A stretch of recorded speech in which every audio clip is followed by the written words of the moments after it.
വയനാട്ടിൽ ദേശീയപാതയോരത്തെ നീർത്തടം 40 അടിയോളം ഉയരത്തിൽ മണ്ണിട്ട് നികത്തി ഭൂമാഫിയ. തേയിലത്തോട്ടത്തിനും ദേശീയപാതയ്ക്കും ഇടയിലുള്ള ചതുപ്പാണ് നികത്തിയത്. സ്വാഭാവിക നീരൊഴുക്ക് തടസ്സപ്പെട്ടാൽ തങ്ങളുടെ വീടുകൾക്ക് ഭീഷണിയാകും എന്ന ആശങ്കയിലാണ് സമീപത്തെ താമസക്കാർ ഇപ്പോൾ. ദേശീയപാതയിൽ കൽപ്പറ്റയ്ക്കും ചുണ്ടേലിനുമിടയിലാണ് റോഡിനോട് ചേർന്ന നീർത്തടം മണ്ണിട്ട് നികത്തിയത്. ദേശീയപാതയ്ക്കും മറുവശത്തെ കുന്നിനുമിടയിൽ 40 അടിയോളം താഴ്ചയിലുള്ള ഭാഗമാണ് റോഡിനൊപ്പം ഉയരത്തിൽ മണ്ണിട്ട് നികത്തിയിരിക്കുന്നത്. നികത്തിയ ഭാഗത്തിൻ്റെ ഒരു വശത്ത് കുളങ്ങളും നീർച്ചാലുമുണ്ട്.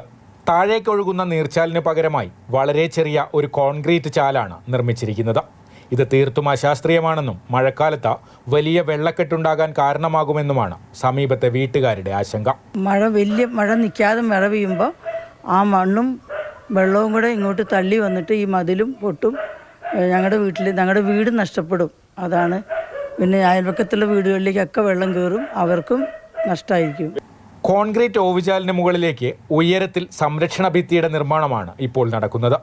എന്നാൽ സ്വാഭാവിക നീരൊഴുക്ക് പുനഃസ്ഥാപിച്ചില്ലെങ്കിൽ മഴക്കാലത്ത് വലിയ ദുരന്തത്തിന് കാരണമാകുമെന്ന് പ്രദേശവാസികൾ പറയുന്നു.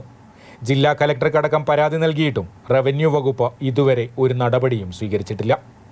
മാതൃഭൂമി ന്യൂസ്, വയനാട്.